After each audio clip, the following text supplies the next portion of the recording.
Hello दोस्तों, आप सभी का आपके अपने यूट्यूब चैनल पे स्वागत है। आज के इस वीडियो में हम लोग जनरल साइंस यानी सामान्य विज्ञान आप कह सकते हैं कि कुछ अत्यंत महत्वपूर्ण प्रश्नों पर चर्चा करेंगे जो कि प्रकाश का एक भाग होगा। इस वीडियो में हम लोग क्लास 10th और 12th के स्टैंडर्ड के कुछ महत्वपूर्ण प्रश्नों पर चर्चा करेंगे। तो चलिए शुरू करते हैं। ये सारे क्वेश्चन कॉम्पिटेटिव एग्जाम और बोर्ड एग्जाम दोनों के दृष्टिकोण से अत्यंत महत्वपूर्ण है, क्योंकि बोर्ड एग्जाम में भी बहुविकल्पीय टाइप के क्वेश्चंस पूछे जाते हैं और कॉम्पिटेटिव एग्जाम में तो ये सारे क्वेश्चन पूछे ही जाते हैं। तो चलिए शुरू करते हैं। देखिए, इसमें क्वेश्चन कह रहा है प्रकाश तरंग किस प्रकार की तरंग है। पहला क्वेश्चन यही है कि प्रकाश जो तरंग है, आप लोगों ने पढ़ा होगा कि प्रकाश एक तरंग के रूप में गति करती है, तो ये किस प्रकार की तरंग होती है, यही क्वेश्चन में कहा गया है। ऑप्शन ए है अनुप्रस्थ तरंग, ऑप्शन बी है अनुदैर्ध्य तरंग, ऑप्शन सी है उपयुक्त दोनों, या ऑप्शन डी में से कोई नहीं। तो इसमें अगर हम सही ऑप्शन की बात करें तो इसमें जो हमारा ऑप्शन नंबर 1 है ये आपका है करेक्ट आंसर। तो आई होप आपको ये क्वेश्चन समझ में आया होगा। दूसरा क्वेश्चन देखते हैं। दूसरा कह रहा है कि प्रकाश विकिरण की प्रकृति, मतलब जो प्रकाश होता है वो किस प्रकृति का होता है। ऑप्शन ए है तरंग के समान। तो आपने पढ़ा होगा कि प्रकाश तरंग के रूप में गति करता है, जैसा कि आपने पहले क्वेश्चन में देखा कि प्रकाश तरंग जो होती है वो अनुप्रस्थ तरंग होती है। तो ये तो ऑप्शन सही है। ऑप्शन सी है कण के समान। तो ये ऑप्शन भी सही है, क्योंकि आपने क्लास 12th में पढ़ा होगा न्यूटन के कणिका का सिद्धांत। उसमें न्यूटन ने बताया कि प्रकाश जो होता है वो कणों के रूप में गति करता है या कणों की प्रकृति रखता है। ऑप्शन 3 है तरंग के कण, तरंग और यहाँ पर क्या होगा, तरंग और कण दोनों के समान, यानी ऑप्शन सी जो कह रहा है वो तरंग और कण दोनों के समान कह रहा है। ऑप्शन डी है तरंग एवं कण के समान नहीं। तो ये ऑप्शन तो गलत हो जाएगा। इसमें सही ऑप्शन की बात करें तो इसमें हमारा जो ऑप्शन नंबर 3 है ये आपका करेक्ट आंसर है, क्योंकि जो प्रकाश होता है वो कण और तरंग दोनों की प्रकृति रखता है, इसलिए प्रकाश को कहा जाता है कि ये द्वैत प्रकृति वाला तरंग और कण है। इसके बाद ऑप्शन नंबर क्वेश्चन नंबर 3 है कि माध्यम के तापमान में वृद्धि के साथ प्रकाश की गति ऑप्शन ए बढ़ती है, ऑप्शन बी घटती है, ऑप्शन सी वैसी ही रहती है, ऑप्शन 4 है या डी है सहसा गिर जाती है। तो इसमें अगर हम सही ऑप्शन की बात करें तो इसमें ऑप्शन नंबर 1 जो है ये आपका करेक्ट आंसर है, क्योंकि माध्यम के तापमान में वृद्धि करने पर प्रकाश की चाल जो होती है वो बढ़ जाती है। गति का मतलब उसकी स्पीड। तो स्पीड जो होती है वो क्या होती है, अगर माध्यम के टेम्परेचर में वृद्धि हो रही है तो वहां पर प्रकाश की चाल बढ़ती है। तो आई होप आपको क्वेश्चन समझ में आया होगा। क्वेश्चन नंबर 4 है कि प्रकाश की गति है, प्रकाश की गति का मतलब है कि प्रकाश की चाल कितनी है। ऑप्शन ए की बात करें तो 9 × 10 के पावर 2 मीटर पर सेकंड। तो आप लोगों ने पढ़ा होगा कि ये तो गलत ही है। सेकंड ऑप्शन की बात करें तो 3 × 10 के पावर 11 मीटर पर सेकंड, ये ऑप्शन भी आपका गलत है। थर्ड ऑप्शन की बात करें तो 3 × 10 के पावर 8 मीटर पर सेकंड, और ये ऑप्शन आपका एग्जैक्ट सही है। प्रकाश की चाल जो निर्वात में होती है वो होती है आपकी 3 × 10 के पावर 8 मीटर प्रति सेकंड। तो ये क्वेश्चन कई बार पूछा जा चुका है, बहुत ही महत्वपूर्ण है। ऑप्शन डी भी आपका गलत है। इसके बाद अगला क्वेश्चन है कि एक समतल दर्पण पर आपतित किरण 60 डिग्री का कोण बनाती है तो परावर्तन कोण होगा।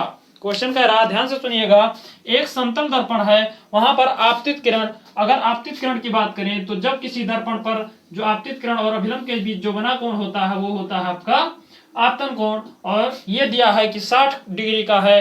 अब आपको बताना है कि परावर्तन कोण कितना होगा, आर का मान आपको बताना है। तो आपने पढ़ा होगा परावर्तन के नियम, और उसमें बताया जाता है कि जो आई होता है, कोण आई जो होता है वो हमेशा कोण आर के बराबर होता है। तो इस नियम के अकॉर्डिंग आपतन अगर 60 है तो परावर्तन कोण भी आपका 60 होगा। तो इसमें ऑप्शन नंबर बी जो है ये आपका करेक्ट आंसर है। और चलिए देख लेते हैं कुछ अत्यंत महत्वपूर्ण प्रश्नों को। ये कुछ और प्रश्नों को देख लेते हैं। क्वेश्चन नंबर 6 कह रहा है कि किस गुणधर्म के कारण पानी से भरे बर्तन में डुबाई गई छड़ मुड़ी हुई प्रतीत होती है। आप लोगों ने देखा होगा कि अगर किसी छड़ को क्या करिए आप किसी पानी में आंशिक रूप से, आंशिक मतलब आधे रूप से डुबोते हैं तो हमें क्या होता है, वो छड़ मुड़ा हुआ दिखाई देता है। तो ऐसा प्रकाश का कौन सा गुण है जिसके कारण हमें क्या होता है, वो मुड़ा हुआ दिखाई देता है, ये आपको बताना है। ऑप्शन नंबर 1 परावर्तन, तो परावर्तन में ऐसा कोई गुण नहीं होता है। ऑप्शन नंबर 2 है उत्प्लावन, तो उत्प्लावन में भी ऐसा कोई गुण नहीं होता। उत्प्लावन क्या है, एक प्रकार का बल होता है, एक प्रकार का पानी का गुण होता है कि जब किसी वस्तु को हम पानी में डुबोते हैं तो क्या होता है, पानी जो होती है अभिलंबवत ऊपर की तरफ एक बल लगाती है, तो वो गुण आपका उत्प्लवन होता है। तो ये तो हो नहीं सकता। इसमें अगर ऑप्शन नंबर 3 की बात करें तो ये जो ऑप्शन नंबर 3 है ये आपका सही है कि प्रकाश के अपवर्तन के कारण ही हमें कोई भी प्रकाश जो क्षण होती है, कोई भी क्षण अगर हम पानी में आंशिक रूप से डुबोते हैं तो वो हमें मुड़ा हुआ प्रतीत होता है। इसके अलावा और भी कई सारे एग्जाम्पल है, जैसे तारों का टिमटिमाना अगर पूछा जाए तो वो भी अपवर्तन का उदाहरण है। इसके अलावा अगर हम बाल्टी का ऊपर से अगर आप तल को देखिए, उसकी पेंदी को देखिए, ऊपर से अगर उसमें पानी भरा है तो वो भी हमें क्या होता है, आभासी रूप से ऊपर की तरफ उठा हुआ दिखाई देता है। इसके अलावा जो तालाब की गहराई होती है, अगर पानी स्वच्छ है, साफ है, तो वहां पर भी क्या होता है, उसकी वास्तविक जो गहराई होती है उससे हमें क्या होता है, ऐसा लगता है कि तालाब जो है वो कम गहरा है, क्योंकि वहां पर क्या होता है, प्रकाश का अपवर्तन हो जाता है, जिसके कारण जो तल होता है, तालाब का जो तल होता है वो हमें ऊपर की तरफ उठा हुआ दिखाई देता है। तो ये कई सारे एग्जाम्पल है। इसके अलावा अगला क्वेश्चन है कि अगर प्रकाश का आपतन कोण 90 डिग्री है, यानी आई का मान आपको दिया है 90 डिग्री है, और अपवर्तन के बाद, क्वेश्चन को ध्यान से पढ़िएगा, अपवर्तन के बाद कह रहा है कि 30 डिग्री है, तो माध्यम का अपवर्तनांक सूचक है, यानी आपको माध्यम का अपवर्तनांक बताना है। आपतन कोण का मान आपको दिया है 90 डिग्री और अपवर्तन कोण को दिया गया है 30 डिग्री। तो आपने पढ़ा है कि आपतन कोण को हम लोग आई से प्रदर्शित करते हैं, यानी आई बराबर आपको दिया है 90 डिग्री, और अपवर्तन के बाद जो कोण बनता है उसको हम अपवर्तन कोण कहते हैं। तो ये है आर का मान आपको दिया है 30 डिग्री। अब आपने आई और आर में एक संबंध पढ़ा होगा जिसको हम स्नेल का नियम कहते हैं। स्नेल का नियम लगाएं तो स्नेल का नियम होता है sine i upon sine r बराबर अपवर्तनांक, एक नियतांक होता है एन, जिसको हम क्या कहते हैं, माध्यम का अपवर्तनांक कहते हैं। यानी आपको कुल मिला के एन का मान ज्ञात करना है कि इस पदार्थ का अपवर्तनांक क्या है। तो यहां से मान रख देते हैं, तो साइन आई की जगह पे हो जाएगा साइन 90 अपान साइन, और आर का मान रख देंगे तो साइन आर का मान हो जाएगा आपका 30 बराबर एन। साइन 90 का मान होता है 1 और साइन 30 का मान होता है आपका 1 अपान 2 इक्वल टू एन। इसको ऊपर ले जाएंगे तो आ जाएगा 2 इक्वल टू एन, यानी जो आपका माध्यम का अपवर्तनांक होगा वो होगा 2। इसमें अगर हम ऑप्शन की बात करें तो ऑप्शन नंबर 1 1.5 गलत है, ऑप्शन नंबर सेकंड 0.5 ये भी गलत है, ऑप्शन नंबर थर्ड की बात करें तो ये आपका सही ऑप्शन है कि किसी भी पदार्थ के जो माध्यम, अगर वो आपतन कोण 90 है और अपवर्तन कोण 30 डिग्री है, तो उस स्थिति में उसका जो अपवर्तनांक होगा वो होगा 2। तो आई होप आपको समझ में आया होगा। अगला क्वेश्चन चलिए देखते हैं। अगला क्वेश्चन कह रहा है कि पूर्ण आंतरिक परावर्तन होता है जब प्रकाश जाता है। कह रहा है कि पूर्ण आंतरिक परावर्तन किस परिस्थिति में होता है, जब प्रकाश जाता है। आपको 4 परिस्थितियां दी गई हैं। पहला कह रहा है कि हीरे से कांच में, ध्यान से देखिएगा, पहला कह रहा है हीरे से कांच में, सेकंड है जल से कांच में, दूसरा है जल से कांच में, तीसरा है वायु से जल में, तीसरा ऑप्शन कह रहा है वायु से जल में, और चौथा है वायु से कांच में। अब आपको इसमें बताना है कि इसका सही ऑप्शन कौन सा। तो इस सही ऑप्शन की बात करें तो प्रकाश के परावर्तन के लिए 2 शर्तें होती हैं। पहली शर्त होती है कि क्रांतिक कोण का मान जो होना चाहिए वो आपतन कोण से अधिक होना चाहिए। तो यहाँ पर क्रांतिक कोण का कोई संबंध आपको दिख नहीं रहा, तो दूसरा नियम इसमें लगाते हैं। दूसरी जो शर्त होती है वो होता है कि प्रकाश का परावर्तन, पूर्ण आंतरिक परावर्तन तभी होगा जब प्रकाश की किरण सघन माध्यम से विरल माध्यम में जाएगी। यानी इन चारों ऑप्शन में आपको ढूंढना है कौन सघन और कौन माध्यम कौन विरल है। तो अगर हम पहले ऑप्शन की बात करें तो पहला है हीरा।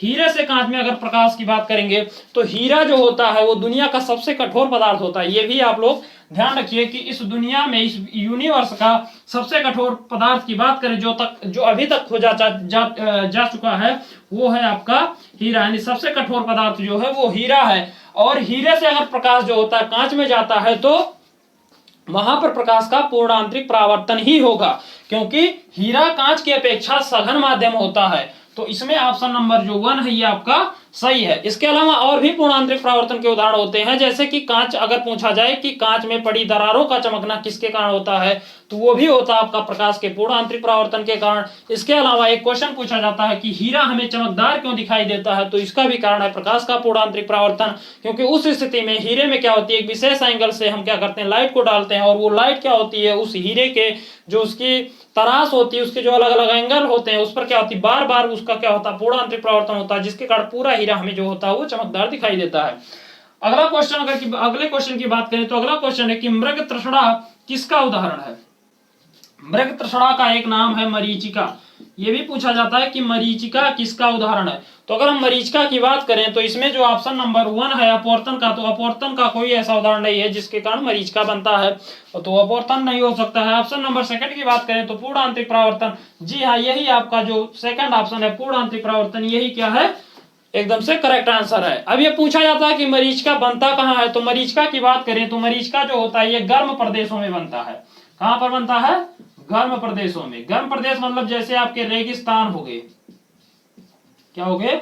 रेगिस्तान। मरीचिका वास्तव में होती क्या है, तो मरीचिका एक विशेष प्रकार की प्रकाशीय घटना होती है। इसमें क्या होता है, कोई भी व्यक्ति आभासी रूप से उसको क्या होता है, जमीन पर ऐसे दिखता है कि कहीं पर पानी भरा हुआ है, जबकि वास्तव में ऐसा कोई घटना वहां पर होती नहीं है। सारे एग्जाम्पल आप दैनिक जीवन में गर्मियों में देख सकते हैं कि जब अगर आप कहीं रोड पर यात्रा कर रहे हो तो वहां पर देखिए रोड पर क्या होता है, कुछ दूरी पर आपको ऐसा महसूस होता है कि रोड पर पानी भरा हुआ है, लेकिन जब आप वहां पर जाते हैं तो वहां पर ऐसा कोई भी पानी वगैरह कुछ नहीं होता है। तो ठीक इसी प्रकार से रेगिस्तानों में भी यही घटना होती है। वहां पर क्या होते हैं, कुछ जो पेड़ वगैरह होते हैं उनके कभी कभी यात्रियों को जब गर्मी बहुत तेज पड़ती है तो वहां पर ऐसा लगता है कि वहां पर आभासी रूप से कोई तालाब वगैरह है, जिसके कारण वहां पर क्या होता है, पेड़ों के प्रतिबिंब दिखाई देते हैं। और इसी घटना को हम क्या कहते हैं, प्रकाश के द्वारा मरीचिका का बनना। तो इसमें अगर हम सही ऑप्शन की बात करें तो मृग तृष्णा जो उदाहरण है वो क्या है, पूर्ण आंतरिक परावर्तन के कारण इसमें प्रकाश की किरण क्या होती है, उसका पूर्ण आंतरिक परावर्तन होता है, इसलिए क्या होता है, हमें पेड़ों के प्रतिबिंब जमीन पर दिखाई देते हैं।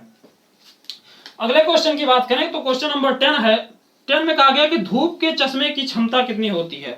जो धूप वाले चश्मे होते हैं आप लोगों ने देखा होगा, उसकी अगर क्षमता की बात की जाए, आपने पढ़ा होगा लेंस की अलग अलग क्षमताएं होती हैं। तो इसमें ऑप्शन नंबर 1 है 0 डायोप्टर, ऑप्शन नंबर है 1 डायोप्टर, ऑप्शन नंबर 3 है 92 डायोप्टर और ऑप्शन नंबर 4 है 4 डायोप्टर। तो इसमें अगर हम सही ऑप्शन की बात करें तो इसमें आपका जो ऑप्शन नंबर 1 है 0 डायोप्टर, यानी लेंस के जो आपके लिए धूप के लिए जो चश्मा बनाया गया होता है उसमें क्या होती है, उसकी कोई भी क्षमता नहीं होती है, क्योंकि उसका काम है कि धूप की वो चमकीलापन को क्या करता है, कम करता है। तो उसके लिए उसमें किसी भी पावर की जरूरत नहीं होती है। तो आई होप आपको ये वीडियो अच्छा लगा होगा।